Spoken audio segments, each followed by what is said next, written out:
The following program is closed captioned for the thinking impaired. Oh,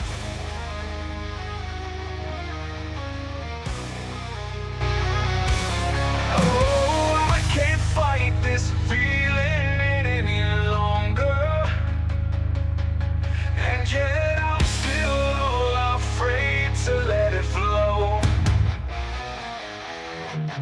What started out as friendship has grown stronger.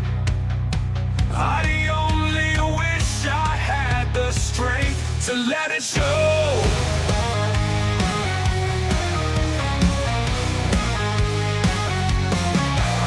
Tell myself that I can't hold out forever. I said there is no reason for my fear, 'cause I feel so secure when we're together. You give my life direction, you make everything so clear. Even as I wander, I'm keeping you in sight. You're a candle in the window on a cold, dark winter's night. And I'm getting closer than I ever thought I might. And I can't fight this feeling anymore. I've forgotten what I started fighting for. It's time to bring this ship into the shore. Throw away the oars forever, 'cause I can't fight this feeling anymore. I've forgotten what I started fighting for. And if I have to crawl upon the floor, come crashing through your door, baby, I can't fight this feeling anymore.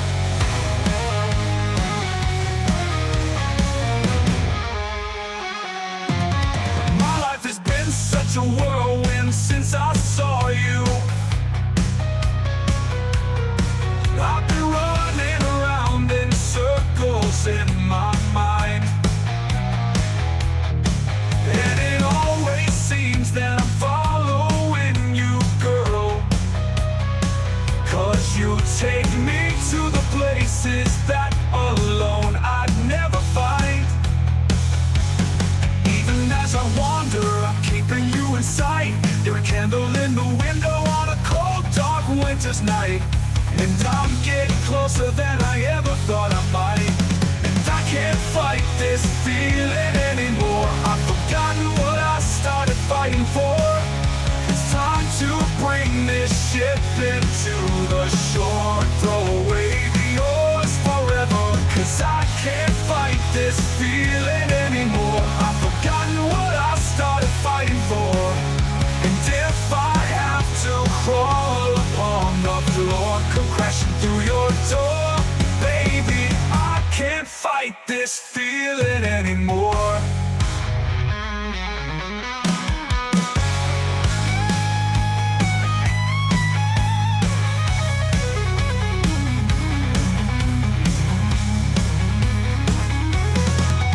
I can't fight this feeling anymore. I've forgotten what I started fighting for. And if I have to crawl upon the floor, come crashing through your door, baby, I can't fight this feeling anymore.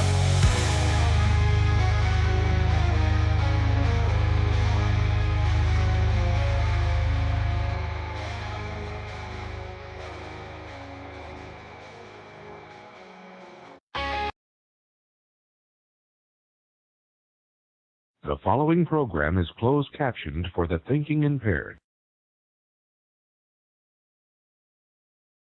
We're shooting the dinky like cool jazz, my friend. Grab your popcorn or fun lemonade. Some marvelous tales from facts absurd. Every episode you'll hang on every word.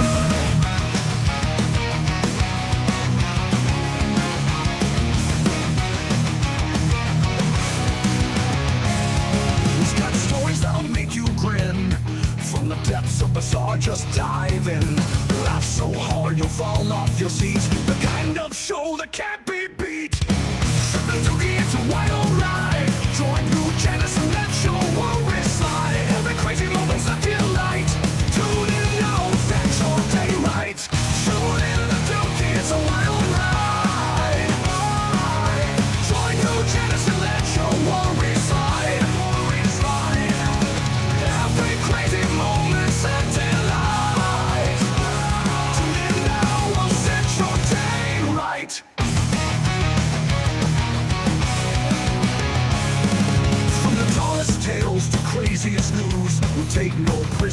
break no rules. Janice has the scoop you never heard. Every single show gets more absurd. When you need a break and a big old grin, new Janice is the guy who draws you in. For the stories odd and laughter bright, subscribe and listen every night.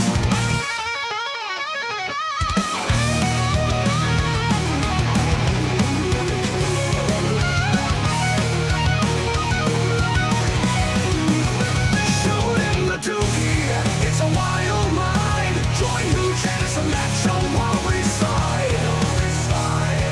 Every crazy moment's a delight. Tune in and now we'll set your day right. From the tallest tales to craziest news, we take no prism, let you break no rules. Janice has the scoop you never heard. Every single show gets more absurd. Tune in the dookie, it's a wild ride. Join new Janice and let your worries side. Every crazy moment's a delight. Tune in now, we'll set your day right. Right.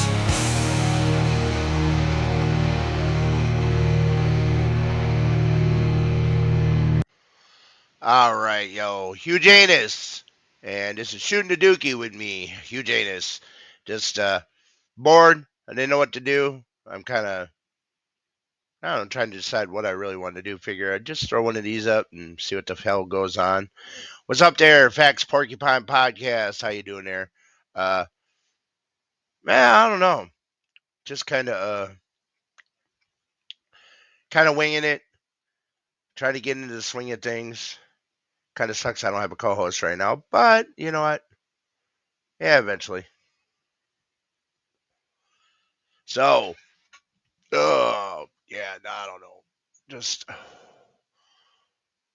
yeah, trying to see if anybody actually, I don't know, see, maybe somebody might join. Have to see what happens. So, I don't know. Yeah, I make stupid ass songs, and yeah, that's about it. How about yeah, I don't know. I'm bored. I'm just gonna play another song. This one I titled "Breaking Wind in the Free World." So.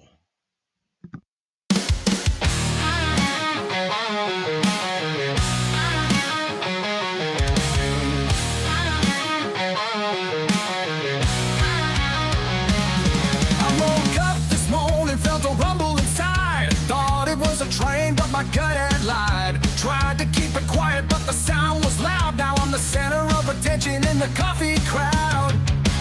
Breaking wind, oh yeah, I'm tearing the air. Silent but deadly, it's a natural affair. Cutting the cheese, it's a gas I can't fight. Better hold your breath, cause I'm blowing tonight.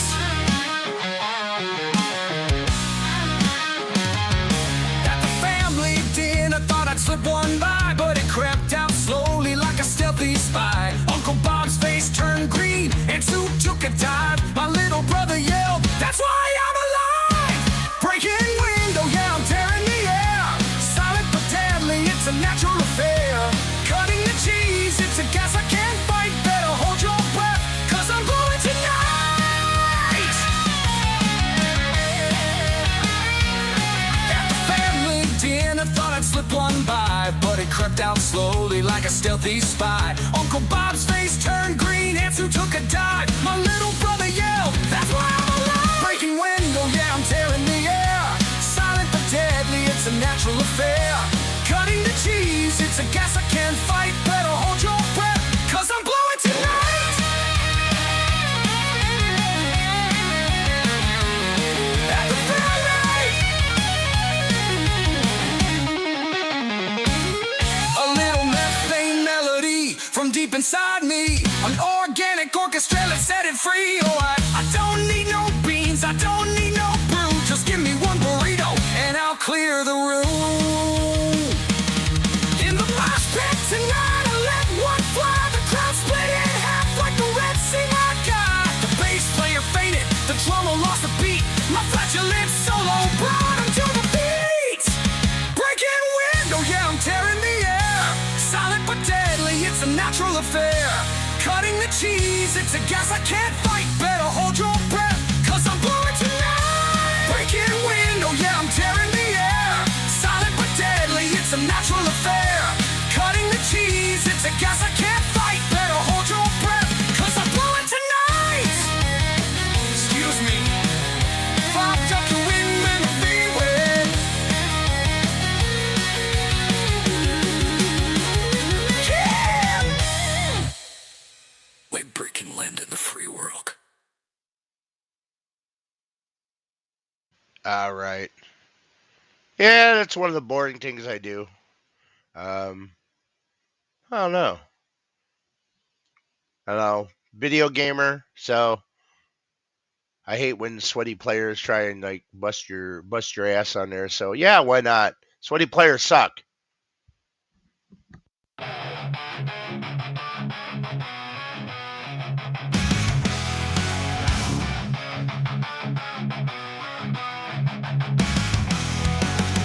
In the heat of battle, we drop from the sky. Fingers twitching, elbows high. Sweaty palms, control is so.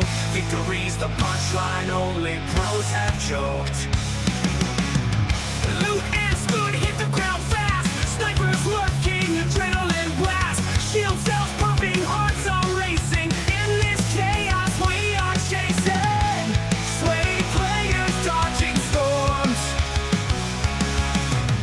Hiding in bushes, shifting forms. Building castles high as can be. Dancing on enemies' debris.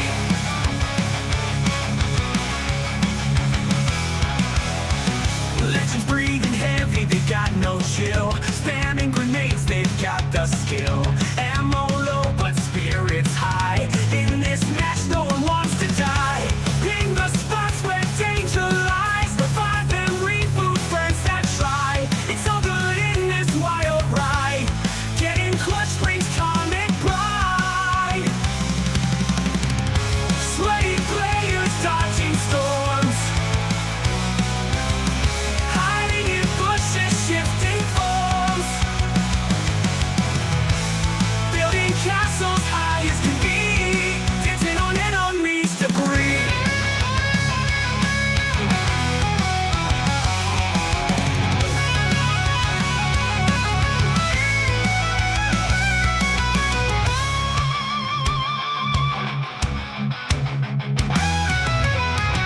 Legends breathing heavy, they've got no chill. Spamming grenades, they've got the skill.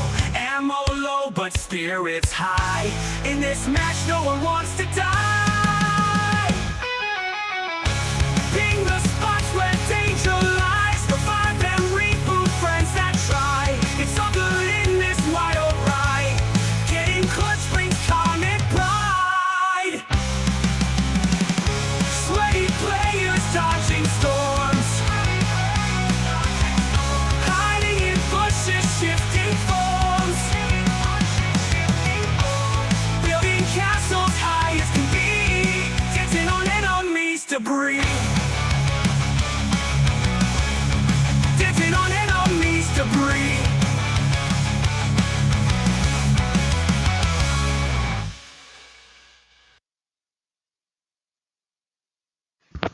Yeah.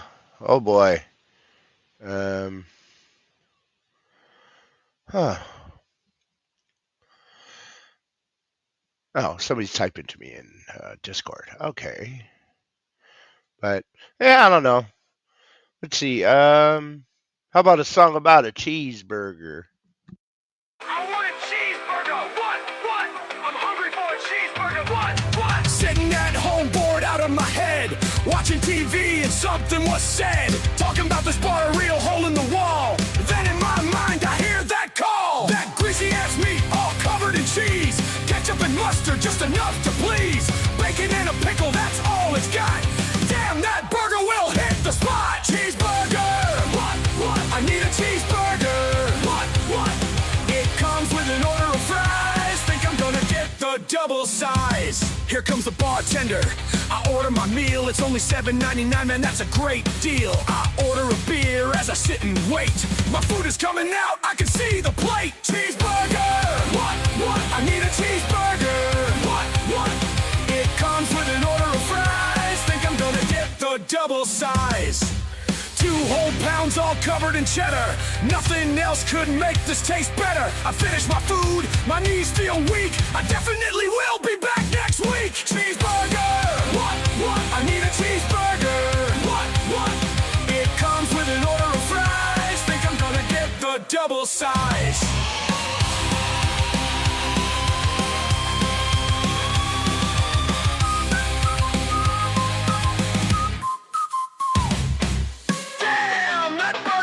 So good! Maybe next time I'll try the triple!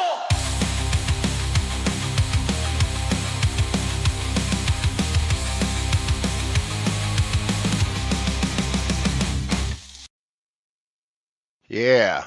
All right. Nothing like a good ass cheeseburger.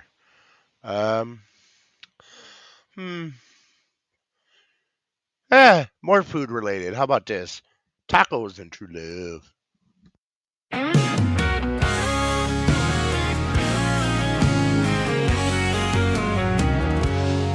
I was driving down the highway, radio on low, when the scent of tortillas took me where I had to go.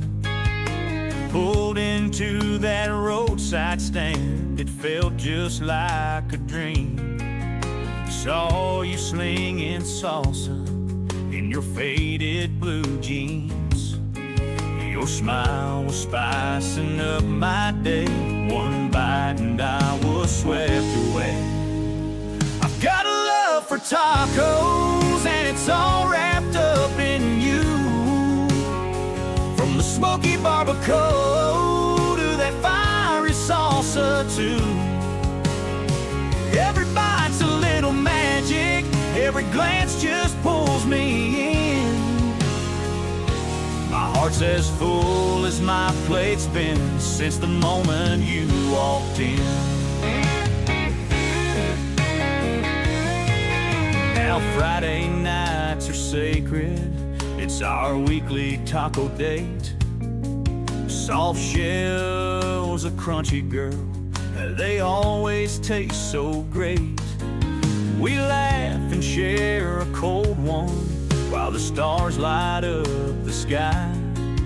With you beside me, it's a feast money just can't buy. Your love's my favorite recipe. Tacos and you are all I need. I've got a love for tacos and it's all wrapped up in you. From the smoky barbacoa to that fiery salsa too. Every bite's a little magic, every glance just pulls me in. My heart's as full as my plate's been since the moment you walked in. Yeah, well.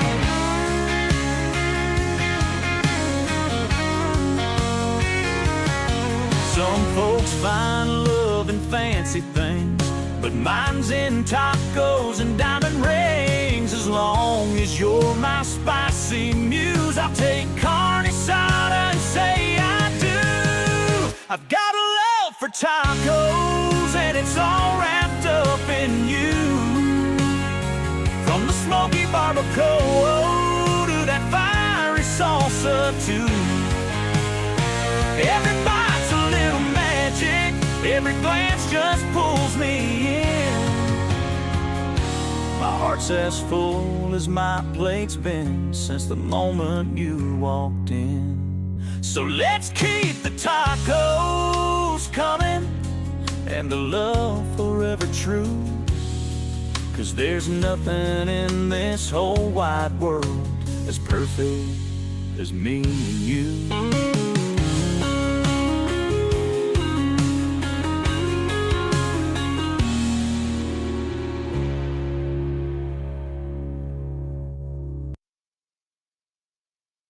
I definitely need to add more songs. Add music, can I? Oh, hey, hold on. Upload. Let's see. Oh.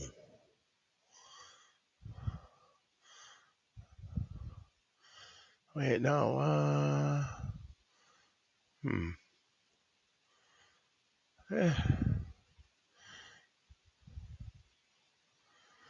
Yeah, I'm definitely gonna have to see. Was it gonna let me? Oh yeah, okay, I can do it right from here.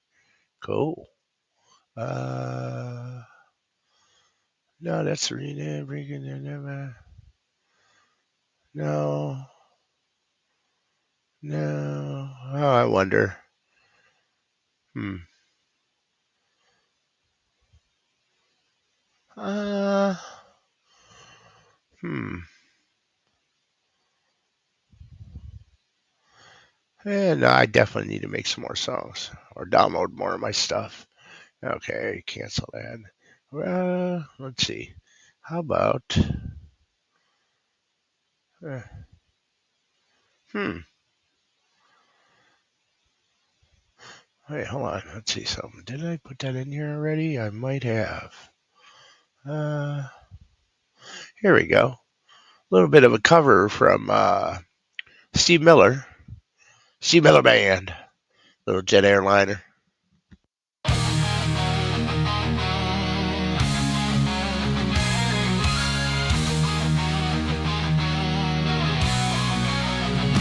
Leaving home, out on the road. I've been down before, riding along on this big old jet plane. I've been thinking about my home, but my love life seems so far away, and I feel like it's all been done. Somebody's trying to make me stay. You know I got to be moving on. Oh, big old jet airliner, don't carry me too far away.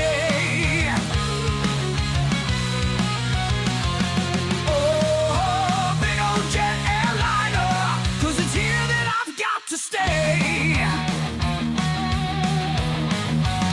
Goodbye to all my friends at home. Goodbye to people I've trusted.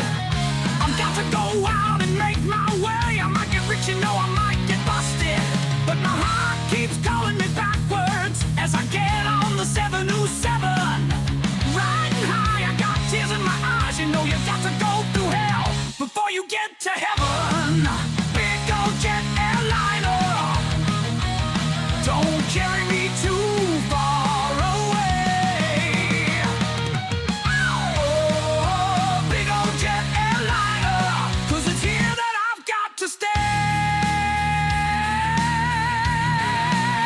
Goodbye to all my friends at home. Goodbye to people I trusted. I've got to go out and make my way. I might get rich, you know I might get busted, but my heart keeps calling me backwards as I get on the 707. Riding high, I got tears in my eyes. You know you got to go through hell before you get to heaven. Big old jet airliner, don't carry me too far away. Oh, big old jet airliner, 'cause it's here that I've got to stay.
Yeah, another one. Why not?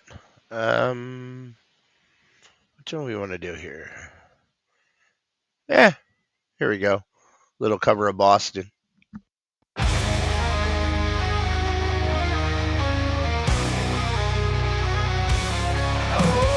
I can't fight this feeling any longer. And yet I'm still all afraid to let it flow. What started out as friendship has grown stronger. I only wish I had the strength to let it show.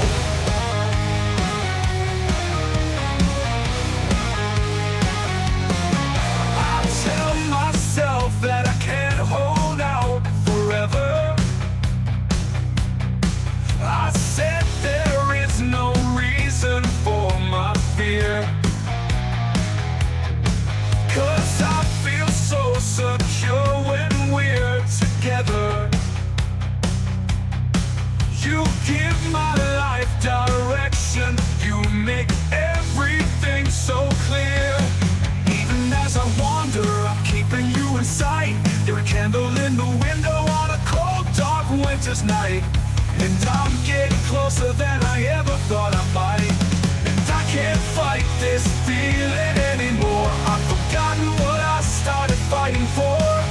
It's time to bring this ship into the shore. Throw away the oars forever, 'cause I can't fight this feeling anymore. I've forgotten what I started fighting for. And if I have to crawl upon the floor, come crashing through your door, baby, I can't fight this feeling anymore.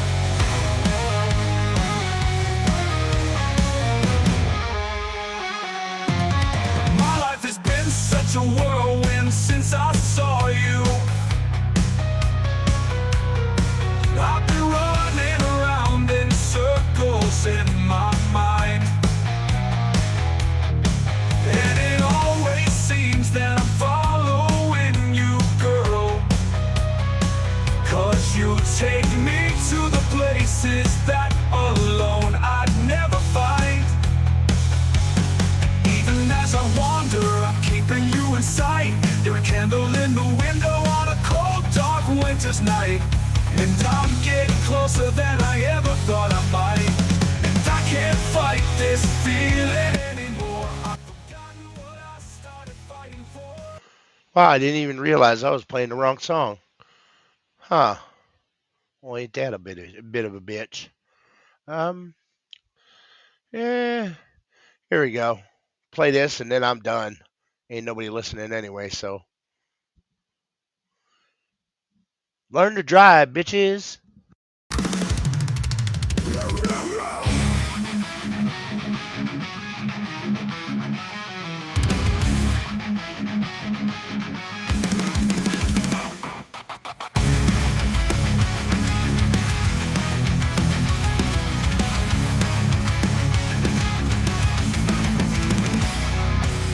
Switching tires and blinding lights, you're a danger on these nights.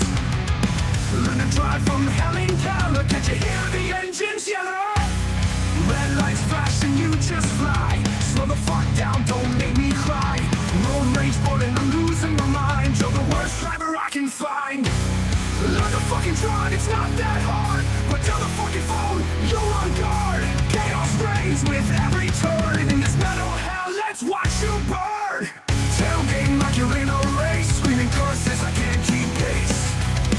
Break chat, you're playing with fire. Every move just fuels my ire.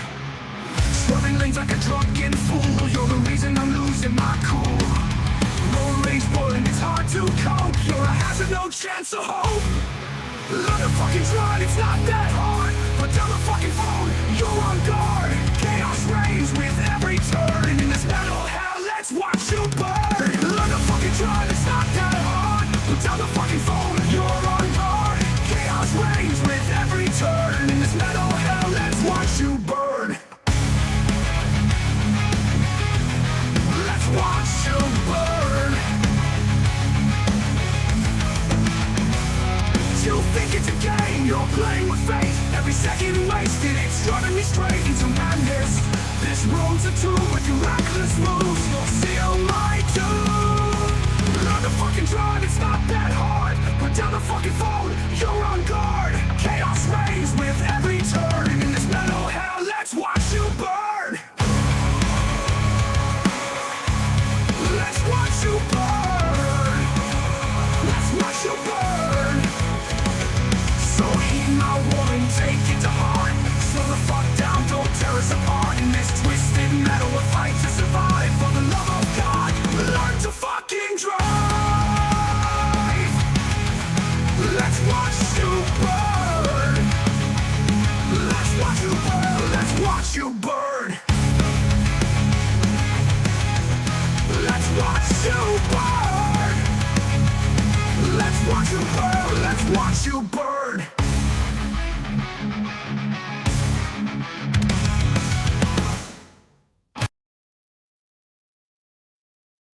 Yeah, I'm bored. I was playing some music, just fine tuning some stuff.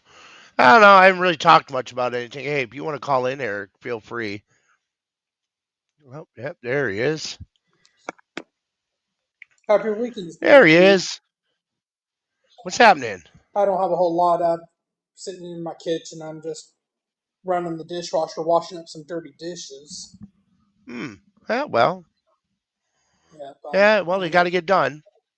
well, I know tomorrow afternoon I'll be, going over to a friend's place to, help him like mow his backyard since, he's not really where he can be, using his push mower, and he has stitches on his left arm where that like the Oh. dermatologist had to remove some like skin cancer growth, but it's nothing Ooh. too serious, and Yeah. and luckily he caught it early. Oh, yeah, no doubt. Hopefully, yeah, yeah, Well, he's that's real kind of scary. susceptible to it from like all the years he lived in Florida, Oh, and all the sunlight, melanoma, and yeah, all that the stuff. sun damage, yeah. Right, right. Yeah. Well, then like actress Joan Collins, the reason why you always see her wearing those big brim hats when she's outdoors, Mm-hmm. she doesn't want like sunlight hitting her face. Right. I guess part of the reason why she wants to stay so young, looking at like 92 years old in June. I know. And then Gee, Carol yeah. Burnett just had her 92nd birthday today too. I Mm-hmm. noticed. Right. Well, that's the thing. You look at some of these women and just the way they age. These older celebrities, and and Sophia and Loren has aged beautifully. yeah, who's also aged beautifully, and I still have a big ass crush on her, even though she's in her 70s, is Linda Carter. Oh, nice.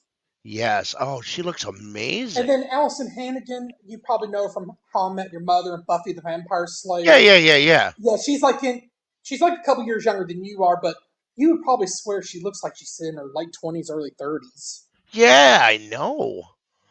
I don't And know then you what have it some men is. who have aged beautifully too, like James Lipton, who died at 93 years old a couple years ago. I mean, Yeah. he maintained a youthful appearance, Hmm. Well, that's like the one that I always think about is Paul Rudd. That man does not age. and he's probably already in his early 50s right about now, Um, or maybe late I think 40s. so. I don't know. I think maybe he's in his 50s. Hold on, let me look. So, JD areas. He is 2 years older than me. So Oh, he is. Well, he just turned 56. wow. So yeah. But that man looks like he doesn't age. And I was also pleasantly surprised to learn a few weeks ago that actor Hector Elizondo was older than my grandmother, my mom's mother, born in Really? 1936. Oh But wow. I mean, I could swear he looks like he's a lot younger than that. Hmm. Wow. Yeah. Um. Yeah. That's wow. Um, yeah, no, it's just, some people, they just, I mean, you see some people and then like these people who get the plastic surgery to try and improve their looks and then it goes, I mean, Mickey Rourke looks rough for, after everything he's had, like with the plastic Plastic surgery surgery was and all that probably stuff. not for him. No, Yeah, yeah, no. But yeah, it's just crazy, just some people, it's I don't know, it's got to be, it's all genetic, when you look at some of these people. And it's just like some are just like look great and some just do not age gracefully. I don't know. I know, right? I mean, I've been very fortunate. I mean, I will be, because I will be 54 in a few months. And you know but at least, I mean, I don't like have like tons of freaking wrinkles and whatever. And I still have actually a full head of hair, well, actually a lot of hair on my head. But um yeah, it's I'm like a salt and pepper on and the that, on the front of my hair, and then well, yeah. Right. Well, like I've got like gray streaks coming in on the sides, around, like right around where my temples are. And then my facial hair, most of it, like my mustache, is still, it's like a really lightish brown, because of, like, as I got older. But the rest of my beard is like white. So I mean, I've been mistaken for Santa Claus. So, but yeah, yeah, just I think like the Santa Claus look. I mean, you expect like white hair and like heavy set guy wearing glasses. right. Well, I'm not so heavy set. I still wear glasses, but it's just like, because my normal everyday job as a medical transport driver. There was a girl who actually uh, would the first time she saw me, and went to go pick her and her mom and her brother up. And she goes in, she comes out and she sees me sitting in the van. And then she runs back in, grabs her mom, and pulls her outside. And she goes, "Mom, look, it's Santa." And she actually asked me if I was Santa. Yeah. And she's like, "Oh, do you like know, like, the Tooth Fairy and the Easter Bunny?" And I said, "Oh yeah, we all hang out. We go down to Cancun for a month, and and enjoy the nice warm air." And she's like, "Oh." And and then she was asking me all these questions. She's like, "Well, how come your hair's not white?" I said, "Well," and I explained it to her, that I'm not the only Santa Claus, that there are other people, other guys, other men who get the job of being Santa as well, so we can deliver all the presents. And it, like the week before Christmas, my hair will turn gray or turn white, and then I'll gain some weight. And she looks at me and she just goes, "That makes sense."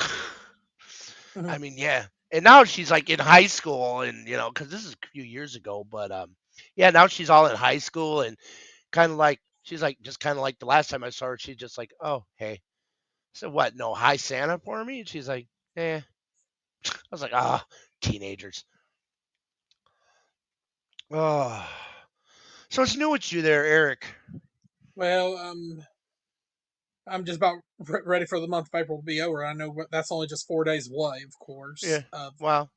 Well, then I was just watching a YouTube short video like the other day. On the subject of celebrities, they did like some short videos like on what a Mhm. live action cast of the Nickelodeon show Jimmy Neutron Boy Genius would look like, and when they got to Jimmy's dad Hugh Neutron, Yeah. and just something about the live action version of Hugh Neutron that Hmm.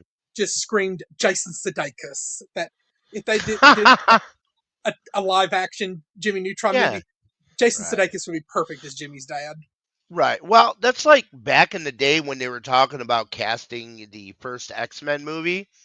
And a bunch of us were all sitting around, like trying to think, hey, who would be perfect for these characters? And none of the characters, except for one, were we right on. And that was for Professor Xavier, which was Patrick Patrick Stewart. Stewart. Right. I mean, Because they he's nailed that one perfectly. Oh yeah, I agree. Yeah, Um, yeah. and they still to this day have not did a live action adaptation of the Jetsons, and you know, and of course Danny DeVito hands down would be perfect for the role of Cosmo Spacely. Yo, Mr. Spacely, yes. Yes. But the guy's like in his early 80s. But my only like backup option if DeVito is not available, would be Warwick Davis, and best known as Professor Flitwick from the Harry Right, Potter right. movies. Oh, And he was also Wicket the Ewok for Return of the Jedi. oh yeah, like when he When, was a when kid, he when he was a little yeah, kid. because Yeah. well he has that dwarfism condition. Yeah, right, right. I don't know if Spacely was written as having that or not. No. No, he was just short, but no, Danny DeVito, see, he'd be a good he'd be a good casting choice for that. Well, and of course, in Spacely's wife, why not give it to his real life estranged wife, Rhea Perlman? mm, yeah. And I think the roles of like George and Jane would be Steve Carell and Julianne Moore, but we know they're not getting any younger. Mm, eh. And as for the maid Well, Rosie, they a little bit of CGI, maybe a little bit if like I think no Steve Carell I could see as George Jetson. Um, Julianne Moore, yeah, yeah, yeah, yeah, but yeah, I but could I see it. think, and then Rosie, their robot maid. Yeah, I initially thought maybe Doris Roberts would or well, Debbie Reynolds would be perfect for that role, but mm, they're not with us anymore. right. Yeah, yeah, that would be a tough one. Hmm. Um, like I can't think of like an older actress who would be perfect for that role. Joan Plowright, she's also gone. Shoot. Um, I can't picture Helen Mirren in that role. Maybe Vanessa Redgrave, but does she have a like a soothing sounding voice? Right. Well, you got to remember, Rosie wasn't really like that soothing. She had a bit of a rough edge to her voice, Yeah, that is true. I mean, So, I mean, and, because it would more or less be CGI being with voiceover, um, God. Look at what they've done with voiceover with CGI characters. Like you look at Gollum, Andy Serkis. I mean, just the way look at him. He did just putting his voice to Gollum. It's just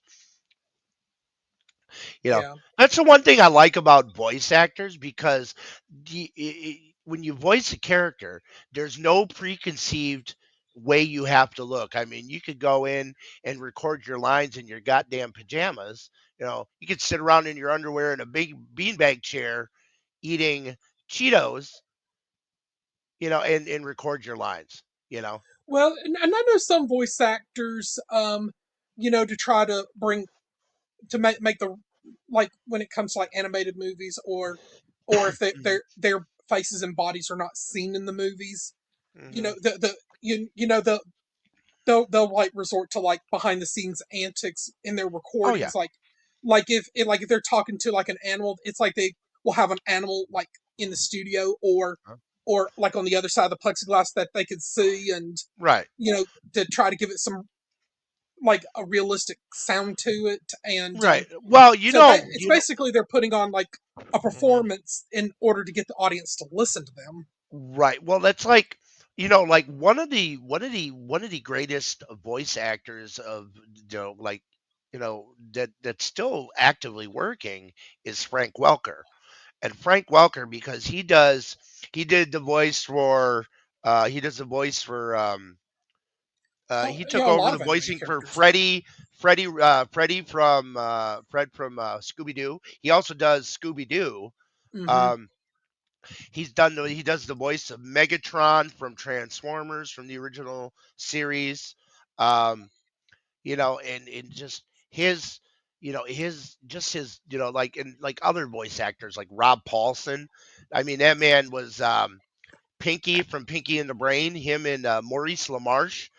I mean Maurice LaMarche, him and Frank Welker, like they like do like realistic animal sounds Mm-hmm. that sound just like like you get you need a dog and they'll oh yeah, Mel Blanc, yeah, see Mel Blanc, he was a legend. yeah, and some of these Some of them could guys come out realistically now. do, yeah, some of them could realistically do like vocalized sounds that Hmm. otherwise would be reserved for a Foley artist. Right. Well, I mean, unless you're Michael Winslow, Mister, I do True. all kinds of voices. And who was that one actor who was in that Police Academy movie? He could vocalize sounds with his voice, and It oh, was Michael he was just Winslow. oh, that's him. Yeah, that's Michael And I know Winslow. he Yeah. passed away a few years ago. Did he not? No, Michael Or is he Winslow? still No, alive? he's still alive. He's still alive, as far as I know. Let me find out. Um, I know Mel Blanc. He's been gone since 1989, and I think among his final performances were like the Jetsons. The movie was an animated movie in 1990, and he had died a year prior. But I think he hmm had completed most of his work, and him and George O'Hanlon had died about the same time. hmm Yeah, no, yeah, Michael Winslow's still alive. He's 66. Um, and you know him from Police Academy as Jones, and then he's in Oh, he was Spaceballs. really funny in those movies. Yeah. Oh yeah. Yeah. And yeah, they call him the man of 10,000 sound effects. I mean, I uh, mean, he could of course like I like that scene in the patrol car where he put like the little radio thing up to his mouth and he sounded the machine like a gun. gun that was shooting, Yeah. Yeah. and it Yeah. got people to get away from the car. Right. Right. Yeah.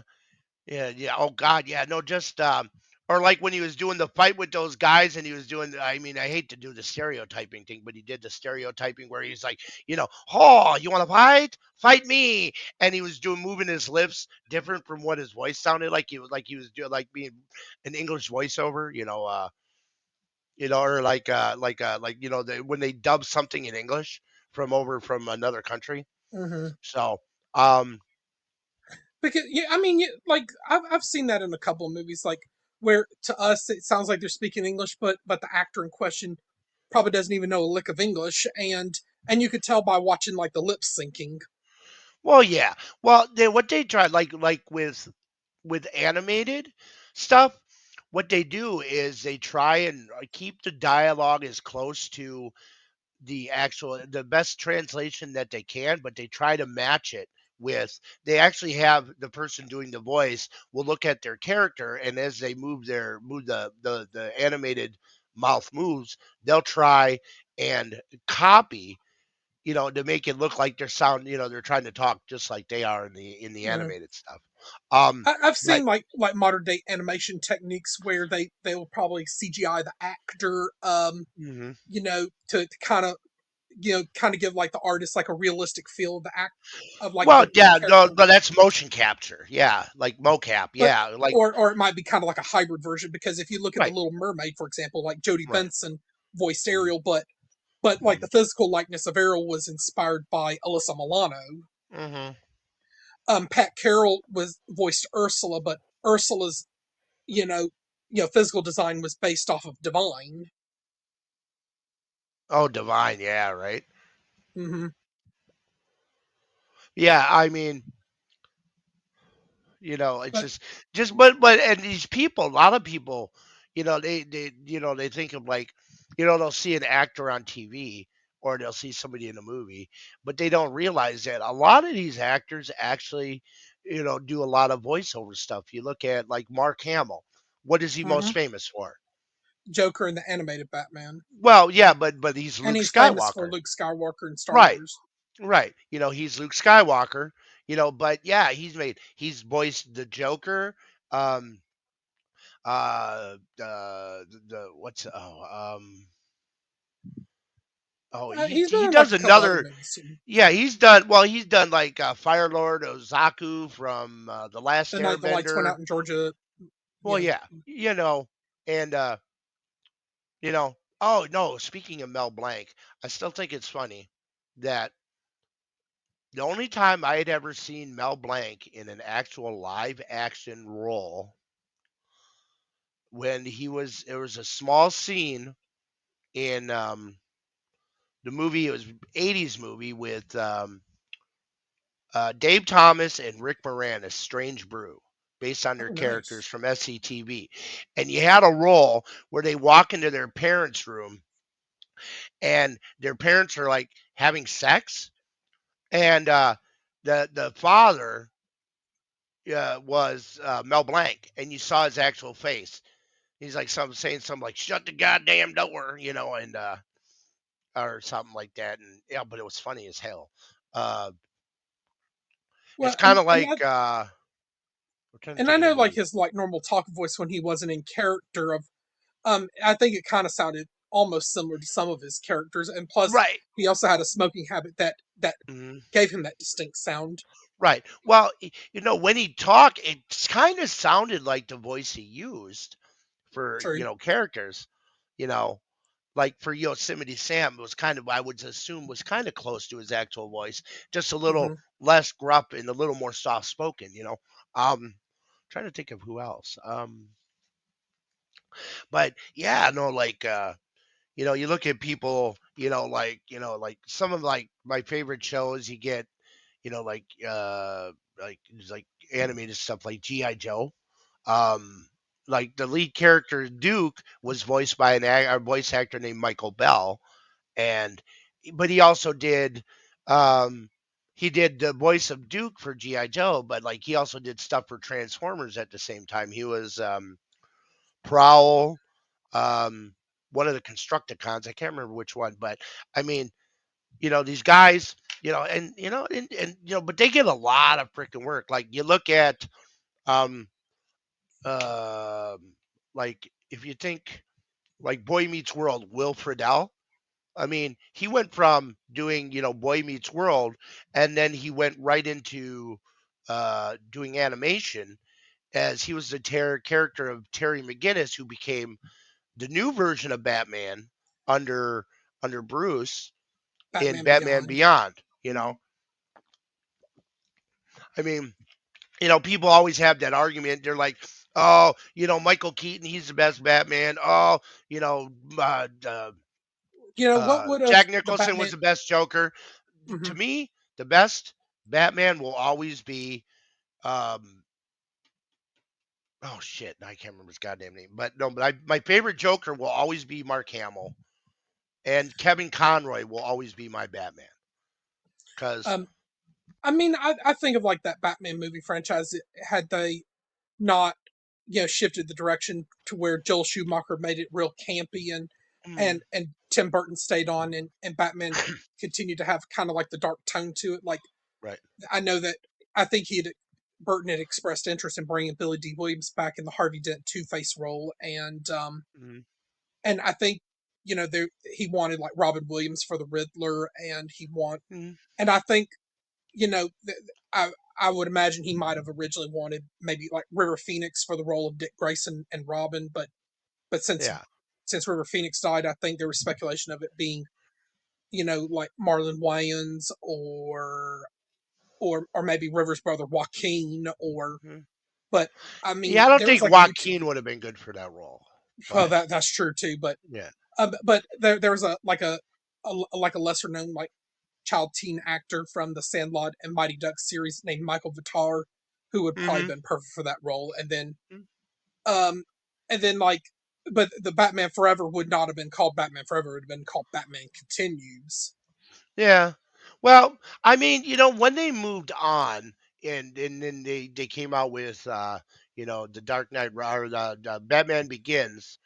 Now Yeah, I well, like with like, Chris Nolan. well, yeah, with Christian Bale as Bruce Wayne / Batman. Hmm. I think Like because kind of like a of, prequel story, in other words. well, yeah, how he became, how he became Batman and stuff. I liked his. I mean, don't get me wrong, I love Michael Keaton, but Christian Bale's Batman is more I accurate to mean, the comics. he did a really good job. I The mean, only thing I didn't like was the overly gravelly voice. yeah, but well, then even though Christian Bale's a good actor, I know people who who are really like familiar with him as a person will point out that he's not exactly a nice person, Well, but but you could be a great actor and not be a nice person. right. Oh yeah. I mean, just because somebody acts very well, and you don't have to always agree with like their with how they act or what they do, because like you know like and like Tom Cruise, if you take it, like, yeah, he's big into Scientology. And I think that's just like, a bunch of, like psycho nut jobs pretending to be a church. But I love the movies that he does, the Mission Impossible movies. Mm-hmm. The what's Top that? Oh, Gun. well, yeah, Top Gun movies were good. The one he did with Emily Blunt, I can't remember the name. I just remember the line was "Live, die, repeat." Let me look. Um, just because you don't agree with somebody, like either you don't like how they're religiously or Or their politics, politically. and Well, yeah, yeah, and or how they overall like just treat people in everyday life.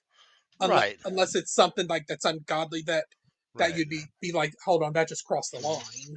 right. I mean, let's see, where is it? See, like, um, I loved the movie Minority Report. That was a good movie. Tropic Thunder with him as Les Grossman when he was Mhm. doing the dancing thing. Eyes Wide Shut with his then wife Nicole Kidman, that was said to be Hmm. really good. Yeah. There's movies that weren't uh really that good that he was not perfectly cast for that movie, like in the Jack Reacher movies. Hmm. Like, But but if you want to see a really good portrayal of how Jack Reacher is, the series over on Amazon Prime with Alan Richson as Reacher, that is the type of um, uh, that. Now he's perfect because he's got the height, the build. He's just a badass. Edge of Tomorrow. That's the name of the movie. yeah, You know. unlike but I know when like Warner Brothers decided to shift from Burton to Schumacher on that Batman series that might have been liked by some and hated by others. The Mhm, only continuity about that Batman series is they kept Pat Hingle and Michael Goetsch around mhm. for the roles of Yeah. Commissioner Gordon and Alfred Pennyworth. Right. Right. Yeah. Um. But Because fans love continuity in like mhm, franchises. right. Oh yeah. Um. It's just but like, oh yeah, but you look at but like going back to like voice actors, like some of the people like that just make like okay, if you go back to like thinking Transformers and you hear the original Optimus Prime is Peter Cullen.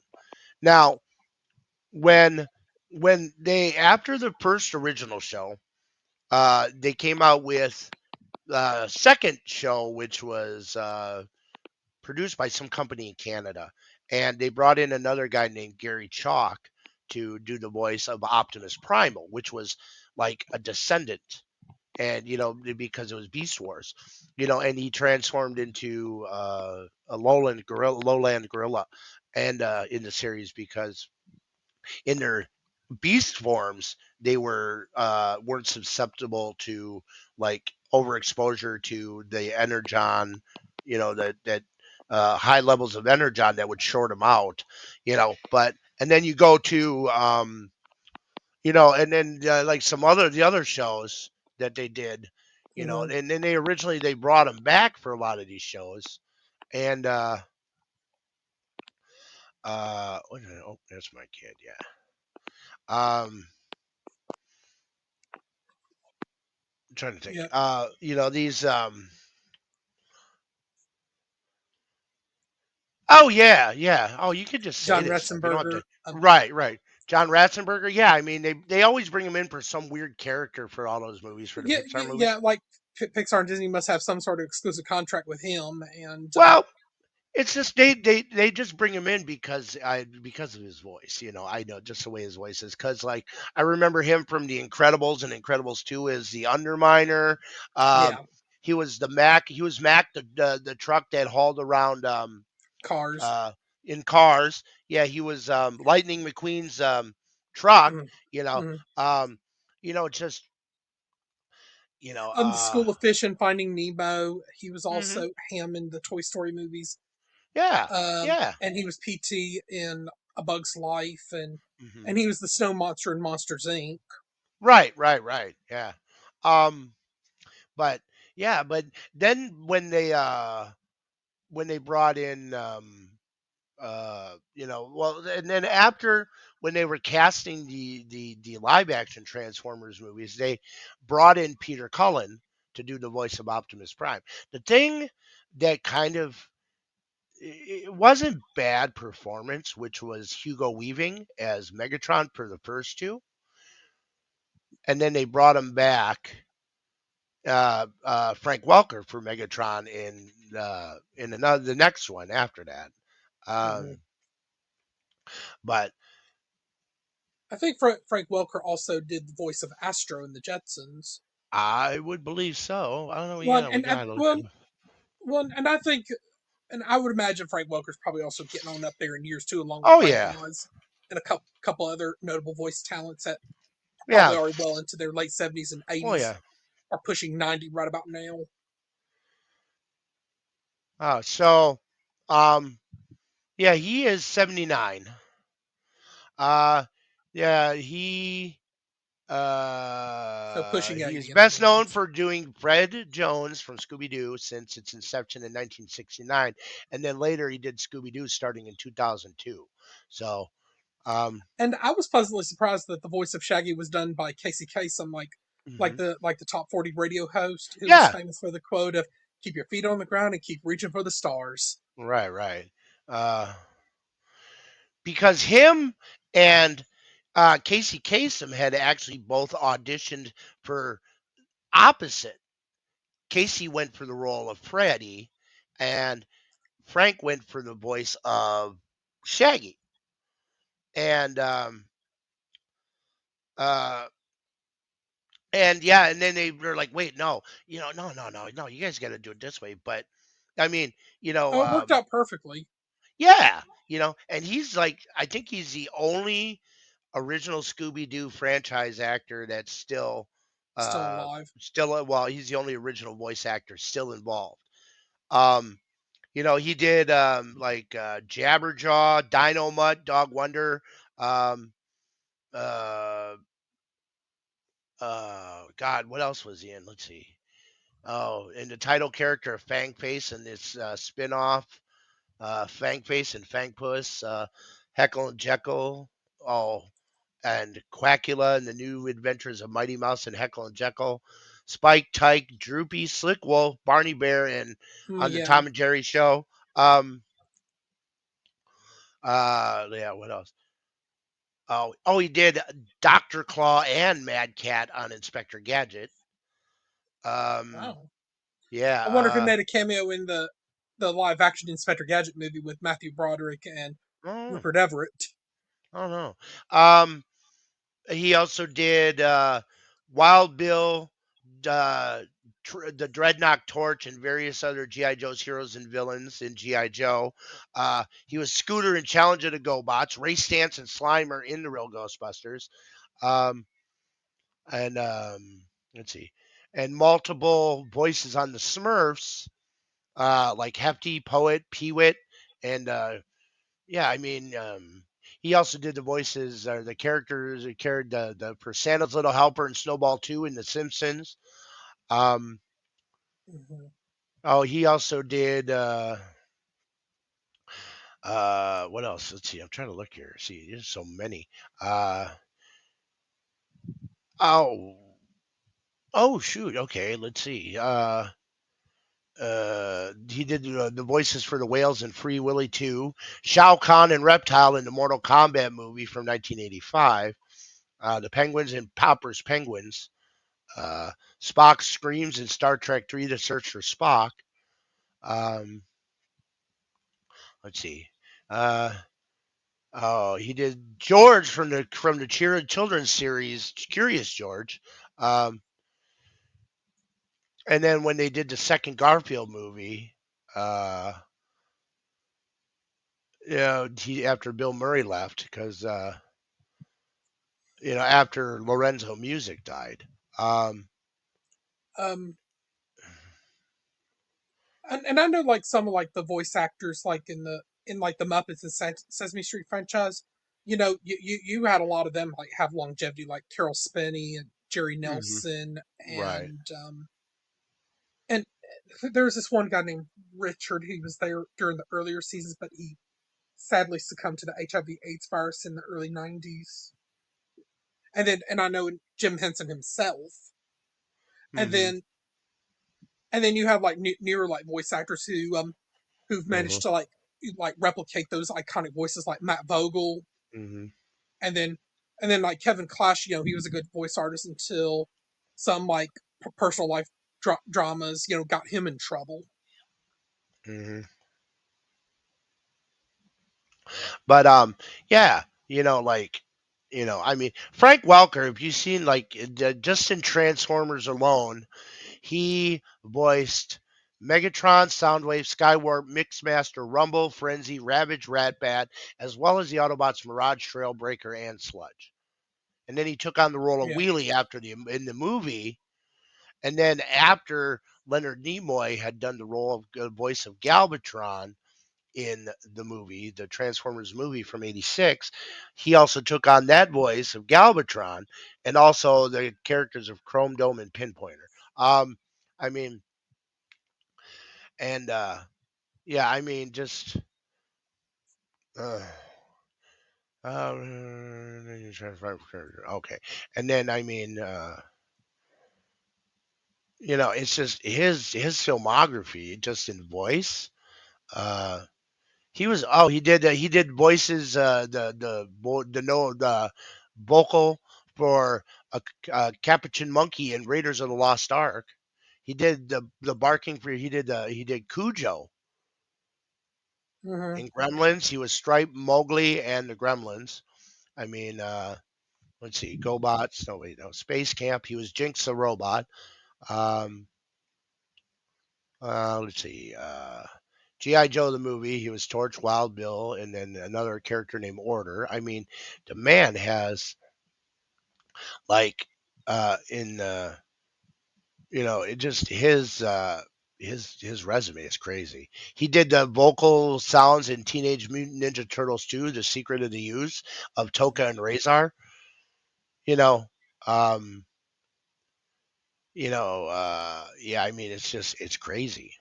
Just looking Uh-huh. at like his list, and I mean, he was the Um, aliens in Independence Day. He was in Mars Attacks, Space Jam. Um, let's see. Yeah, I quite mean, a God, long list. oh yeah. Um, How the Grinch Stole Christmas. He was the voice of Max, which is the dog. The The Powderpuff 2000 or Girls movie, 2018 version. 2000.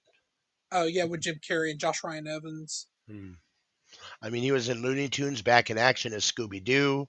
I mean, yeah, let's see. Oh my God, yeah, there's so many. Oh, he was in Madagascar, Europe's Most Wanted, The Smurfs 2, as Azrael the cat, and The Smurfs of Lost Village, and then yeah, just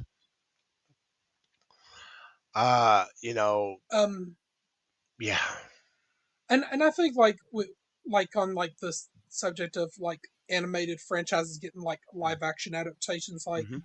I've even looked at YouTube videos of like maybe like what like a Magic School Bus live action adaptation would look like, and the consensus for the role of Miss Frizzle, I think people would be like Amy Adams would be perfect for that role Hmm. because of the bright red hair.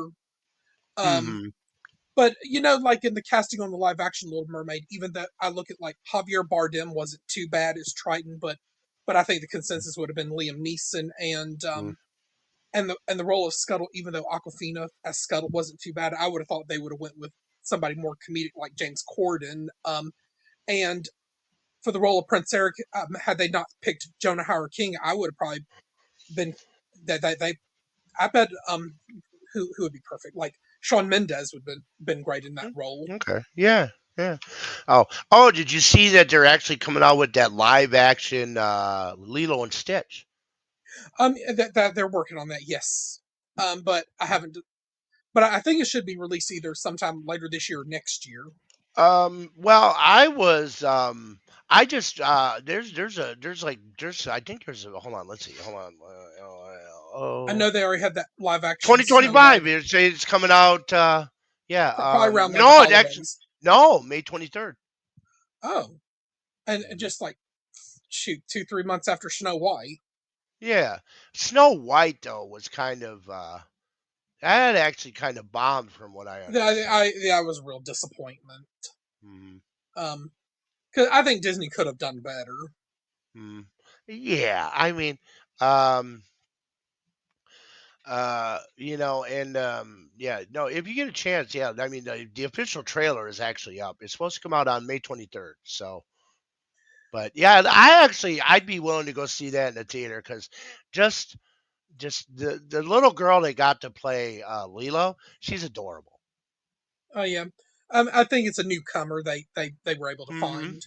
Yeah, yeah. I guess she's like doing she was like doing like hula competitions or something, and they'd seen a casting on TV in Hawaii for it, Hmm. and she was like, "I want to be an actor," and then her mom's like, "Okay, let's go," and they took her, and she got the job. Oh, So she auditioned, yep, and yeah, won she it. auditioned. She said she had to go like 15 times, I think, before she actually got the role. So Um, and like how like the young girl who played Carol Ann in like the Poltergeist movies, who sadly died young. Heather Rourke. Yeah, Heather O'Rourke. She was discovered like with her mom one day. They were eating lunch by Steven Spielberg himself, and he invited her to come in and audition, and she did, and like and and of course like she had to like practice screaming, to the point it brought Hmm. her to tears, and Right. then she won the role of like Carol Ann. Hmm. But in that third and final movie, like right before she died, I mean, I know Yeah. it was hard seeing her look so swelled because of the medication she was on, and she was like Uh-huh. misdiagnosed as having Crohn's disease when she had a blocked intestine. Hmm. Yeah. Well, I was like, yeah, that was sad. When I mean, I was God. Well, huh? Yeah. I was only 4 years old when her and Judith Barzey died. And Judith Oh, Barzey, Judith she was just Barzey. 10. Yeah. Yeah, I That know. really sad story. Her and her mother were like shot and killed. Then the dad tried to burn the house down, and he blew his brains out. Hmm. And I know they're like among like other child actors who died very young, like the Right. little boy in Mary Poppins, he died Yeah. young. And then a Right. lot of the Little Rascals kids died young. Hmm. Yeah. Yeah, like No. from like the Little Mhm. Rascal shorts in the back during the Uh-huh. 30s. Yeah. Well, Carl Switzer who played Alfalfa. Alfalfa, I mean, he died. He got shot. You know. I think there might be only one original cast member still alive, and I think he's in his like 90s, like pushing Mhm. 100. Right. But But I yeah, can't think of. no. But it's a Jew. It's a gentleman. It's not a female. But Hmm. I know we'd have to look that up, like an original Little Rascals actor, like our gang, what they called it too. Hmm. Like that might still be Hmm. alive, but they might not be an original cast member. But they're a part of that franchise that still lives on, like Hmm. like in film archives that have been digitally remastered. Hmm. Yeah. Um. Yeah. I mean. Yeah. That was just sad with Heather O'Rourke. I'm telling you. You know. Yeah, I was actually. I was a junior in high school. So. Um. But yeah. I mean. You and think about she just had so much potential. right. You know. Um. But yeah. No. Just. Oh. I. Uh, Yeah. It's I know that just. that one really kind of hurts our hearts. Yeah. I mean. Who else was there? No, but yeah, these, yeah, just any child dying young, just it sucks. I mean, she was only like what 12 years old, I think, at the Hmm. time. So, and like you She said, turned 12 Judith like the Barzey, previous December, yeah, and like Judith yeah, Barzey was Judith Barzey 10. was then, yeah. So, And but the thing that really caught me about like Judith Barzey, like a couple years before she died, she was like in a guest star appearance in the show Cagney and Lacey with Tyne Daly, and I think her character was a child that was like in the Child Protective Services system, mm-hmm, and not and then by looking at her face, you could really tell that you could really just feel the sadness about her not being a happy child.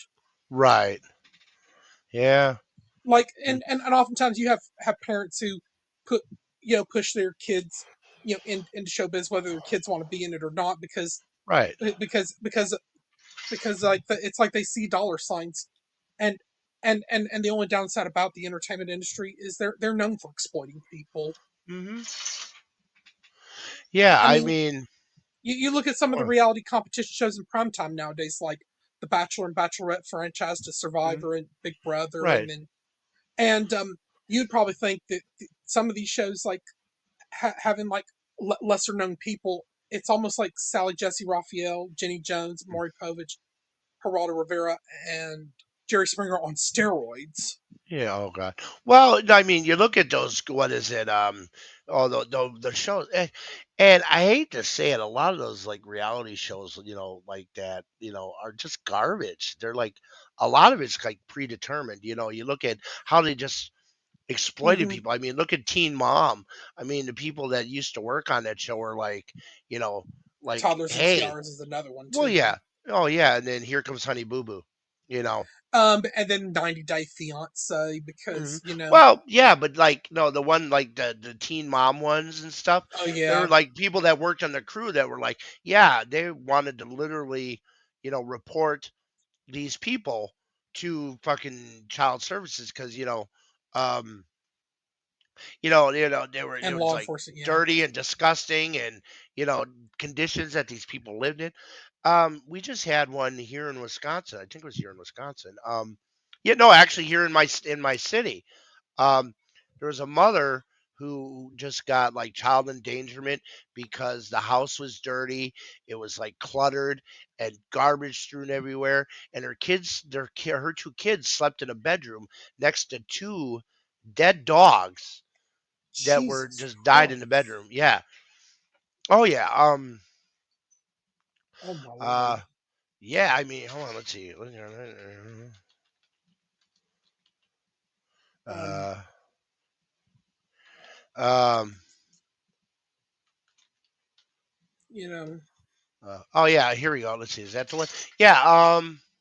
because Well, like if you yeah. were to be like a participant on one of them reality competition shows, you would probably have to go through like a lengthy like vetting process, like is Hugh Janus like somebody we want on this show with like 11 or 12 other people that he doesn't know in real life. Right.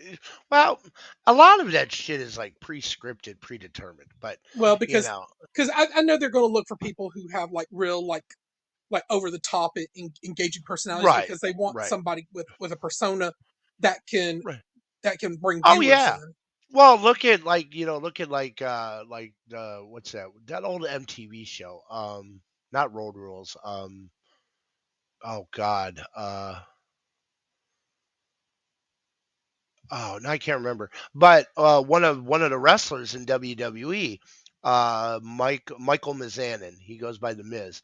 He was on one of those shows, and and he just like, he would walk around like, yeah, if I was a wrestler, my name would be the Miz, and blah blah blah, Hey, and old man. and uh, oh, hey, Um, old man. but like Sally Jesse Raphael also talked about not liking the direction that her talk Hmm. show took in the last few years of its run, and she pointed out like like her like the big bosses who distribute her show, that Right, she didn't really think it was great broadcasting to be taking people who are less educated than you are, right, or different skin color, race, nationality, or ethnicity, sexual orientation, what have you, or having right. physical, mental, or intellectual handicap, or mental illness, and then just and and and they make these people appear foolish. And like, Oh what kind yeah, of message are you sending to your audience? Like, especially, what kind of message are you sending to young kids? yeah. No, yeah. I mean, but But then the producers are adamant, but it sells, even if like the host who is responsible for that show is like, I really don't want to do that. right. Hey, old man, if you want to come up and join us, you're more than welcome. Um, it's just me and Eric. We're just kind of jabbering. So, uh, oh, unless Well, looking Grammy's forward to Monday sleeping. morning. Yeah, yeah. You were telling me about that earlier. But yeah, unless Grammy's sleeping, you don't want to disturb Grammy because that's the last thing you want to do. Um, But um, it's just a lot of see that's the thing about reality TV is a lot of it is just kind of garbage. I mean, even the like, people are like, "Oh my God, Kim Kardashian! Oh my God, we get to see into her life." It's all scripted because yeah, a lot of these people that do these shows will tell you, that like they work on the shows, um, that every little thing from behind the scenes, like there's a guy came out, and I know a lot of people are big fans of Donald Trump. I myself am not, but that's a whole point for another freaking day. Um, No. and I can't come out to say I wanted to Well, stop in and share and follow. and Ah, and I thanks, look old at it man. and I look at it Well, too with some of these like yeah. reality shows. Like, it's like they have you thinking that these people like are competing in these like voluntarily, Hmm. and the person who's there at the very end who wins the $1 million prize, and Right. then the others, it's almost like they go home with nothing. But clearly they're getting paid something Yeah. because like I couldn't imagine you or me or the old man or anybody going on them shows and doing it voluntarily, because especially if they're going to be putting us on TV, we would expect some sort of residual payment. Well, yeah.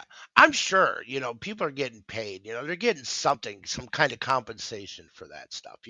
But Being no, being there's away from their somebody. family and friends and being away from Right.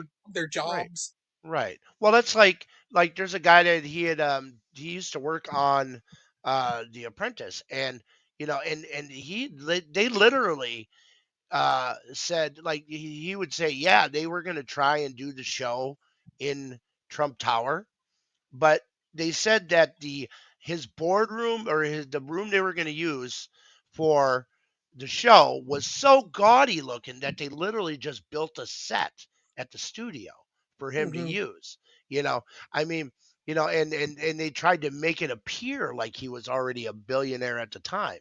You know, I mean, the shows, you ask these people who worked on these shows, they will literally tell you a lot of it's all scripted. Like the Hmm. Kardashians, that was scripted. I mean, any of these shows, I and not all of them They wanted to are look like good for that. TV. Right. I mean, Jerry Springer. Now you see these like people, oh yeah, me and Shout my out to sister, Rena, we got married. Yeah, right. Shout out to Rena, right? because It's she like, worked as a producer on that show at one time. right. Um, well, a friend of mine was actually, her and her husband had a really complicated relationship, and they were actually on the show because at the time, Really? yeah, and her and her husband's new girlfriend. Oh yeah, he came out like wearing a dog collar, and this new woman was like a very very large woman, and came out with like holding her on a leash. And I said, wait, I was like, isn't that all that shit scripted? And Well, she was like, "Oh, and them that one courtroom shows are wasn't." scripted too. Well, yeah, I mean, I know of it, somebody who really went on that show. It was my cousin's ex mm, partner's mother. She was like the mm, plaintiff, and then she had like sued somebody, and it was like Judge Joe Brown show of all shows. And that right. Judge Joe Brown, I mean, put this lady in her place. But then she wound up sending this guy to prison long after that show was recorded. Right. Oh True yeah. story. Yeah. Oh yeah. No. You know.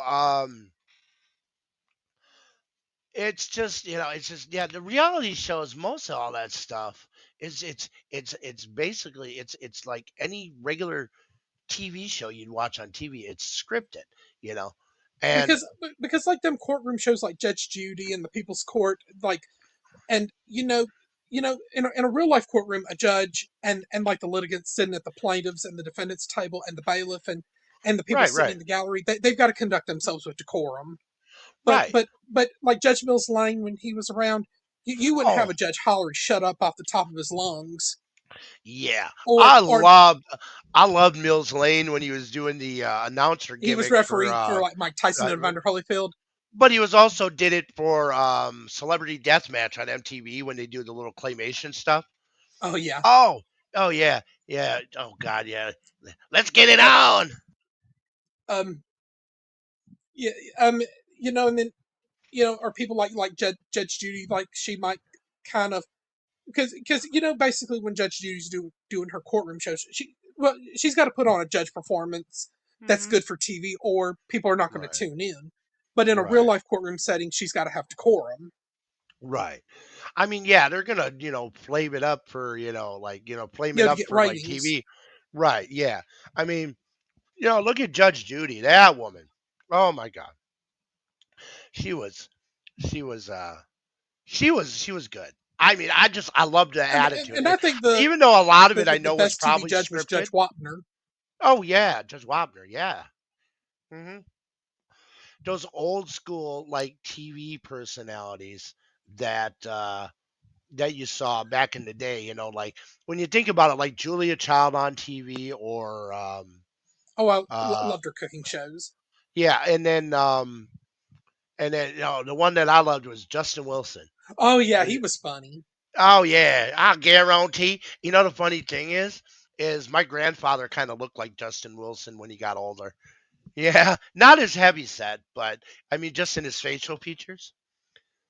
And it's scary because I always used to think as I was growing up, my dad kind of looked like Bluto from Popeye. Yeah. Oh, him Well, and my uncles. You know. Well, and I know, and then like and then like people who like appear on TV and movies, like Hmm. like there was like a South Florida television newscaster, Ann Bishop, who oftentimes talked about like her not working with consultants because Hmm. she was like an old school journalist long before podcasts and the internet and what have you and Hmm. streaming, Right. and she didn't always like looking at video clips of herself or listening to audio clips of her talking. Hmm. But she'd said in a 1985 interview that if she'd had like a consultant, like because like it could be like you would develop like annoying habits, like leaning to the right too much, and one thing she said in this interview is it would help if she had somebody who could point out bad habits to her. That way she could try and stop it because we engage in bad habits like blindly and don't Hmm. oftentimes realize we're doing it until somebody points it Right. out to us. Right. And a reason why she didn't like listening to audio clips of herself talking or seeing video clips of her in action is and I kind of feel for her in that way too because like in a way like I don't always listen to audio clips of me talking and or always look at video clips of me in action because like I've always at You're first I felt always like your harshest critic. yeah, because like when I would hear myself talk on audio, I think, does that really sound like me? Um, and like I know I'm some people like me, and even our friend Russ over at Outside Normal will talk about Right. not always listening to playbacks of his audio shows. Hmm. It might be like we always we kind of have that self conscious feeling like we wish we like looked and sounded better, but then like there's that one actor who died. He was in the Mrs. Doubtfire movie as the bus driver, but that's the way God made you. Hmm. Yeah. I mean, most people are not gonna like the way they sound. Oh yeah, yeah, like the old man. Yeah, I listen back to all my shows. Yeah. Oh yeah. No, I mean, back in the day. Now, mind you, back when me and my brother would had actually done our own. We had our own internet radio station way back in '04. Back when but you also had to do it. It's a little more uh involved. I mean, I think I heard somebody mention on some one of the shows how they used to use Sam Broadcaster for you broadcast on a shoutcast stream. I think it was Uh-huh. on the old man show on Monday. Um, and You might be thinking about DJ Taz. Yeah, he was talking Oh, about he's that. I awesome. mean, yeah, and and I heard him talking about, Sam. I mean, I still have a licensed copy of Sam on a flash drive with the registration code from back in like 2000. I think my brother had it in a 10 license agreement for he had got it because he was friends with the guy who developed the software for it. But you also had to pay for like your shoutcast stream, and you had to pay for how many listeners you were able to have at any one time. We had, yeah, we were averaging like like 200 to 300 people a day tuning in the radio station, but we also had it split up into, different things. Like, there was a couple kids who I'm still friends with today that, for like, like going on 2 decades now. And they both uh, were 15 at the time, and they both like, like rock and metal and, little punk music. And then we also had a girl who came on. She did a whole like 2 hour long show with nothing but country. But we had a constant lineup of people to DJ for us, which we all did as a hobby. My brother paid for the stream and the website, and out of his own pocket, and nobody got paid, and all we wanted to do was play music. Yeah, and you got to be careful of that, because a lot of times, like, and I think old man mentioned this on his show on Monday Right, about, Spotify, falling under, well, no, falling out, coming under, the websites, or like the the copyright thing. providers. Well, the provider, being, the like when you play music, you have to be careful, because you actually have to pay for licensing to play that music. And a lot And of these sites, you probably shouldn't be streaming actual music unless you own it, because the or you're register, paying like, like a license, well, licensing $150 a year fee. for a license. Well, yeah, I mean, there's one place out there for a while that I was helping a guy run his internet radio stations about a decade ago, where he actually paid this place $75 a year, and he was part of their network, and his show would fall under their license.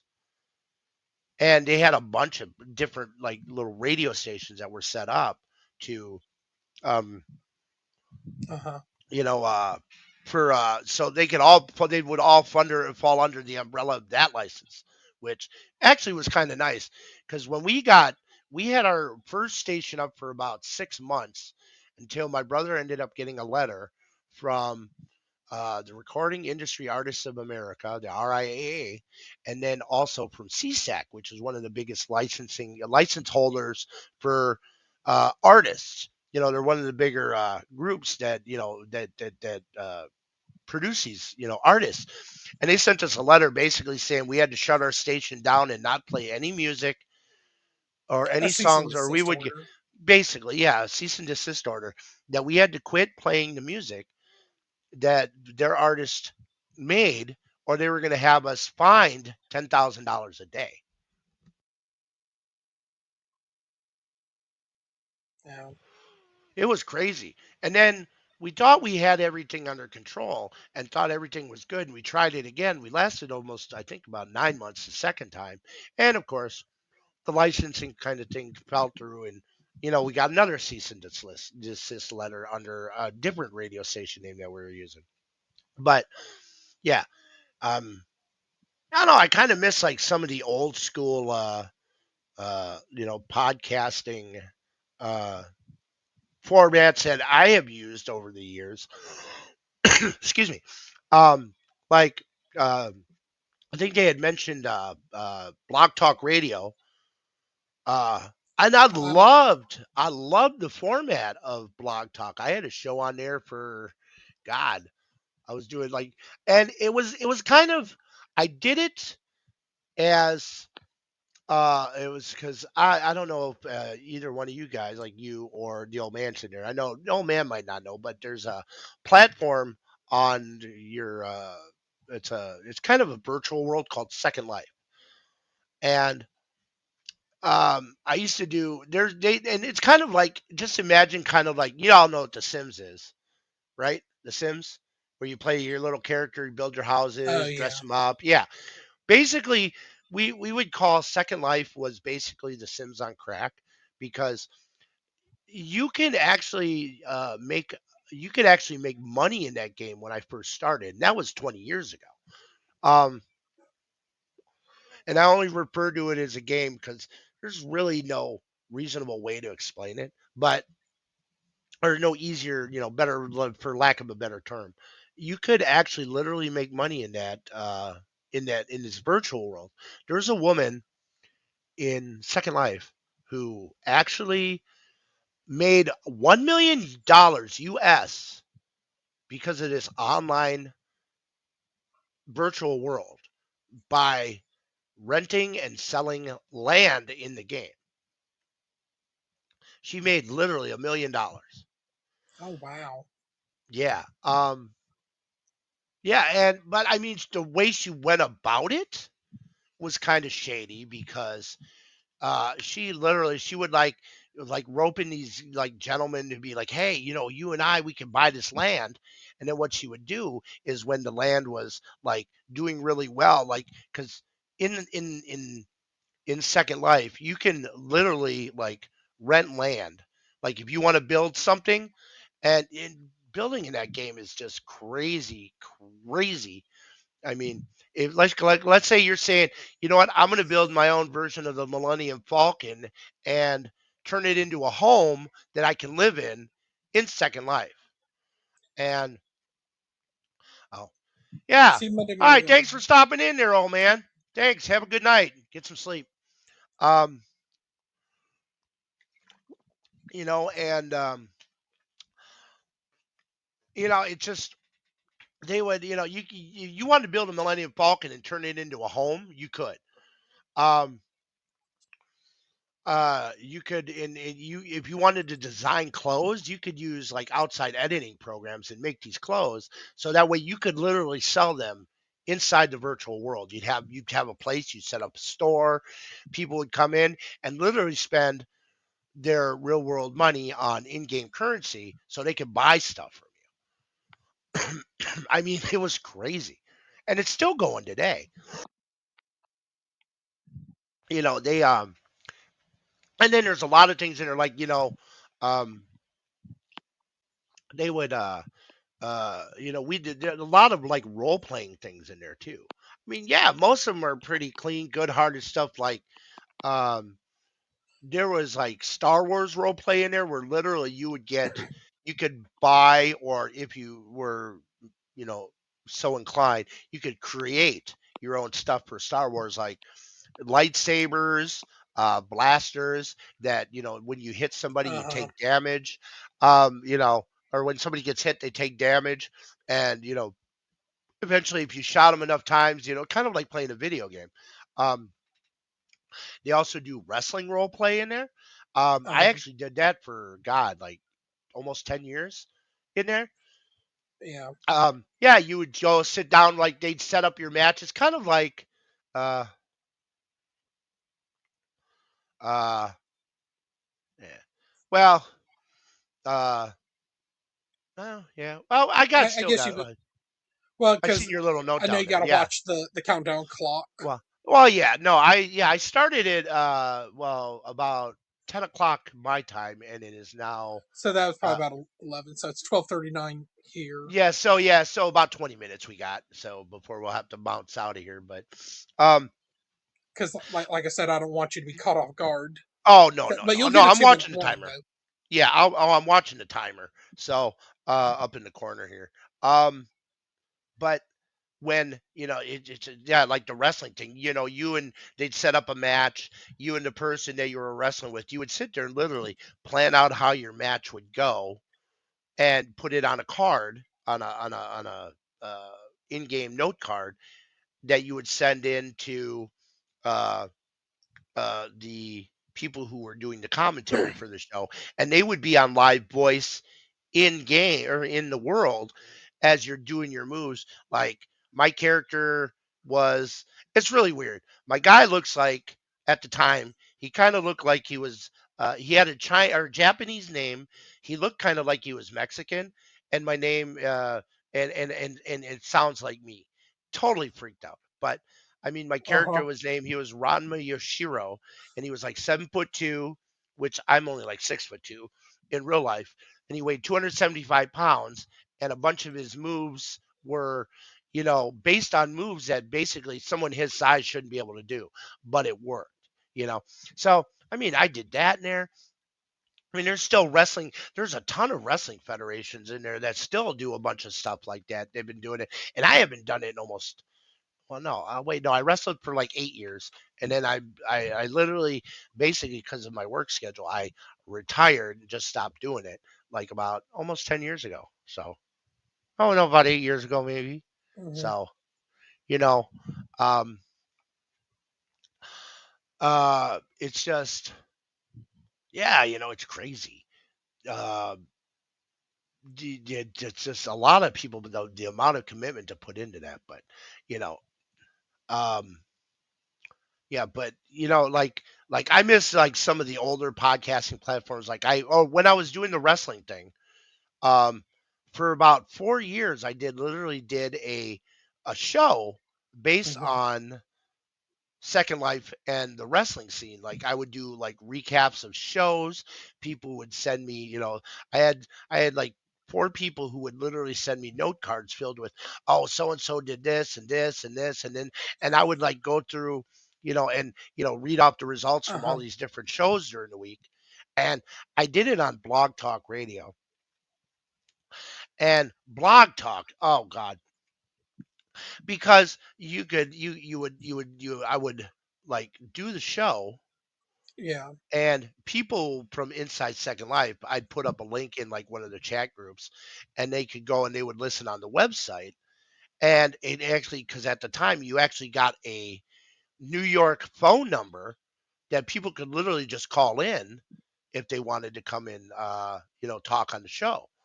Um, Uh, and the last show I did, it was funny because somebody had managed to take the number and leaked it over onto 4chan.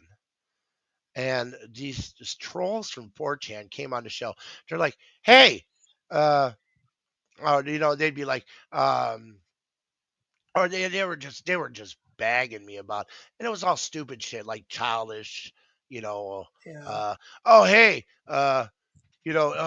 hey, oh yeah, do you Um, suck cock, and shit like that, and or it got to or be or so or they'd annoying. probably think, or they'd probably make statements like, are y'all smoking some serious crack or something?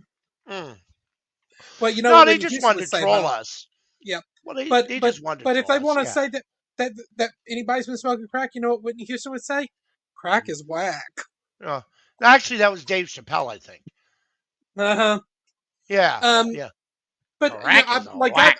I've been like a participant on like the Podbean Live podcast since late March, early April of 2020. So this year is 5 years for me, Yeah. and I know this Podbean Live has been quite revolutionary, and then the old man has been around for like about 5.5 years because he originally started on his son's Dreadnought 928 podcast. And then Right. I know when I first came on here, I remember seeing like his like the old man's podcast. I remember seeing Nonsense Password and the Raw Report, Lyrical Laxatives, as well as the Ralph William podcast, and Hmm. um, and I remember seeing like the Obscure Curio, but some of them kind of went away. John DeVito, he was there for a while, and then the They Slightly just Serious kind Show, and of, then fizzled out. something like that. And some of them migrated over to like video platforms like Twitch, and then Hmm. then we've had some other like content creators come and go who turned out to be real doozies, like VOP USA Radio, and Hmm. some of them were just not really who we thought they were. They because like when they were not on the podcast, they were they kind of you had some people who Turned turned out into to be real douche shady. canoes. Yeah, some of them turned out to be also real shady, Mm. like the Two Dumbasses podcast that was here for a while, and then some like because some right wing nut job named Dark Bear when he was here. Hmm. Um, Oh yeah, and yeah. then You always gonna get something like that, like but and then you have some other like entertainment shows like Substance oh for yeah. Days, the Hmm. Potluck podcast, the Beans and Weenies show, and then Right.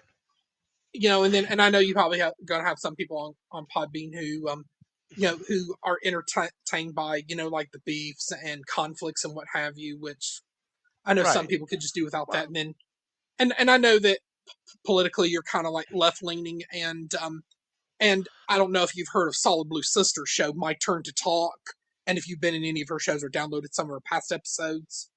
hmm. No, I don't think I've been in that one yet, but I'll have to check it Um, out. I'm sure you'll probably search search for her show later, and I guess Mm. see if there's like Yeah. any like past episodes of hers you might like, or Right. whether you might try Well, to jump to yeah. If you hers. get a chance, just drop a link on to me on Discord, and then yeah, I'll I check can it let out. you know something, but like I normally Right. don't get to frequent her shows because I normally Right. frequent shows like Substance for Days and Crash and Burn and the Old Right. Man's Podcast and Oh, okay. Cindy and Russ Right. Well, and that's Brett's like podcast. right. Well, and I know, like listen to a lot of these shows. A lot of these guys are, right leaning. Some of these, I mean, I get, and you know what, and Uh, it's just, and like I tell people, it's not that I'm either left or right. I'm not Democrat or Republican. I just, it's just, you can learn a lot about like, whoever, like the kind of people they are. well, you just like, I mean, and like I tell people, people are like thinking, oh yeah, Donald Trump, and I'm not trying to bag on anybody. I know you said you voted for Trump, and I don't fault you for that. You Well, voted for well, who you believed in. You because know, like politically for me, like I tend to mostly identify as independent because hmm I just don't believe in the hard left and hard right extremes. right, I might lean slightly in either direction, but right. I'm not going to take it to the extreme like and be You're vile like say like Jasmine Crockett or AOC or Marjorie Taylor Greene or Matt Gates. right.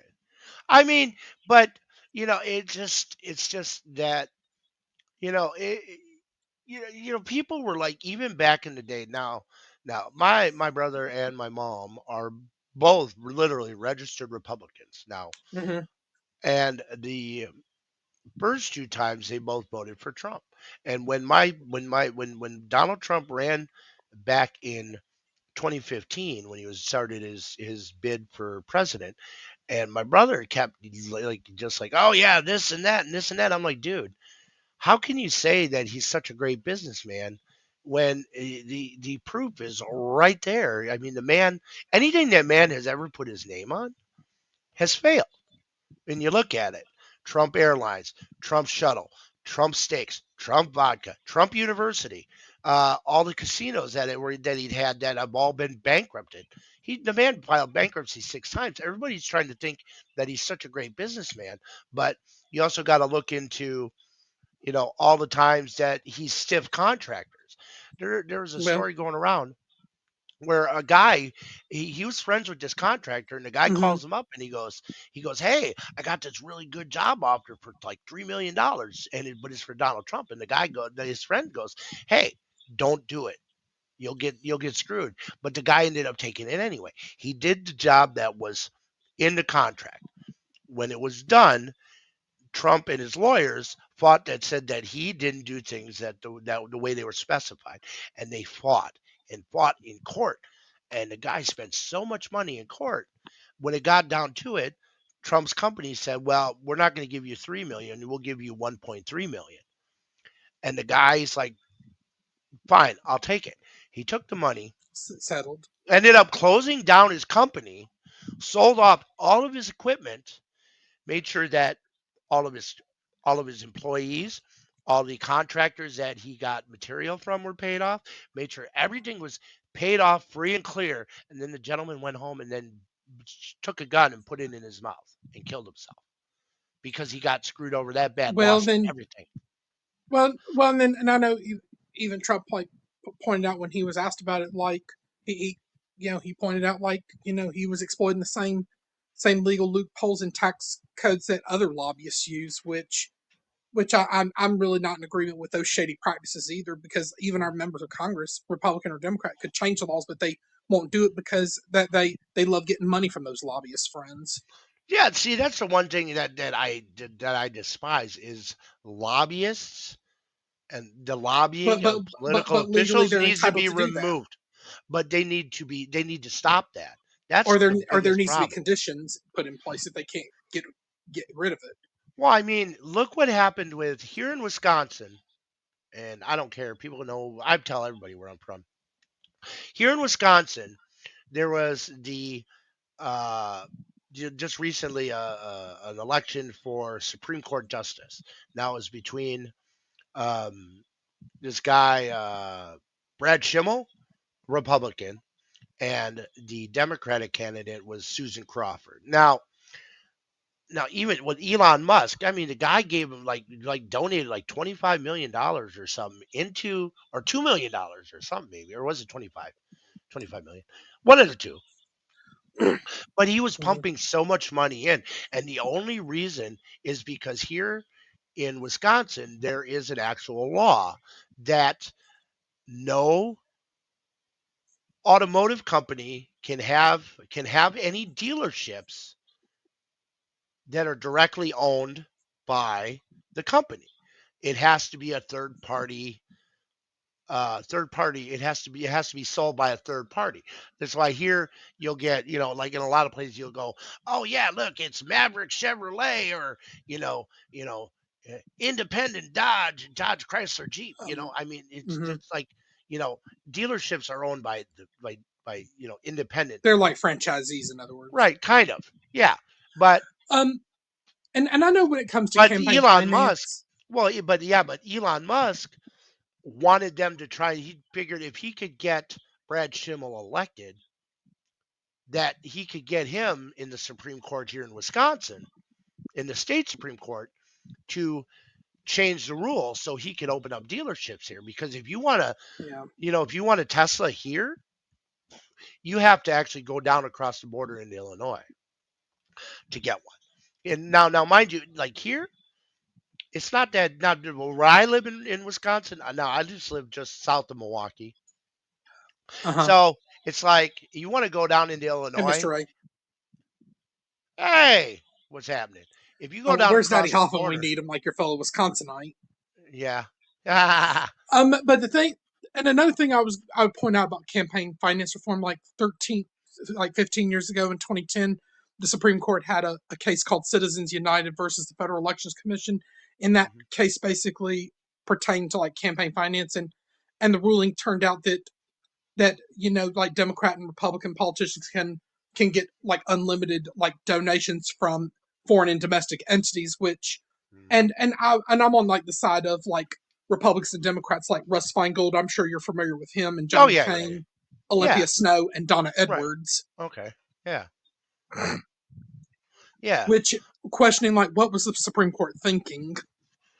Yeah. I don't know, but And Olympia Snowe of Maine described that as a serious disservice to our country, and then because there was also like that McCain Feingold Act that basically that court ruling basically you know resulted in the McCain Feingold Act going up in flames mm, and or smoke.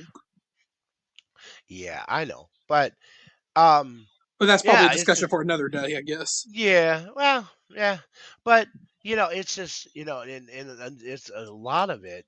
I people just like, I don't understand, like, well, like, like I said, with like certain things, like, you know even when, like the election was going on this past year, and everybody was like, oh, this and that, and Donald Trump going to do this, and a lot of it, like, yeah, if you start like looking into like the actual news reports of what's going on now, they're actually deporting, like, he literally just told people, he goes, yeah, if there's like homegrown people, actual Americans, then and I wouldn't be opposed to sending them to, that prison in El Salvador, was it? Or yeah, in El Salvador, where they're sending, these immigrants and stuff. Okay, no, that's, and they're not even, and a lot of times they're. Did you hear about? They just arrested that judge here in Milwaukee, up in Milwaukee. Yeah, and Uh, then I think one somewhere else. mhm. I don't know if it's New Mexico or somewhere Yeah. else. Well, yeah, they just arrested her because, they came in with some, warrant that isn't even actually a warrant. She's like, wait a minute, you're not allowed to just come into my court and, take whoever you want. And then what happens? Yeah, because, I mean, and then what, the FBI arrested her? Yeah, they have, and that should be illegal for them to be able to just go in and arrest her like that. But, I mean, she's following, these people. It just seems like, like they tell, like, Donald Trump, is being told by the Supreme Court, and all these justices, which five out of five, what was it, 5 out of the 9, literally voted saying, hey, you need to bring back that one guy. He still deserves due process. You know, and they're bypassing it and say, "Oh, we can't do anything. He's now down in whatever in El Right. Salvador," and it's and now he belongs in El Salvador. Wait a minute. They're trying to, and they keep trying to say, "Oh, he was an MS-13 member," and the thing is the picture they keep showing is literally a doctored picture of him with MS-13 on his knuckles. I mean, it's just there's way too much, I mean, and the whole the term, and I'm like, I told everybody, you know what, I can't tell people, I can't if I can't convince somebody, just having a discussion, because then they get superheated. Because if you go against what someone else really truly hardcore believes, they're not going to change. I mean, I just like there's one lady I was talking to, and she voted for Trump. And I said, but where do you get your news?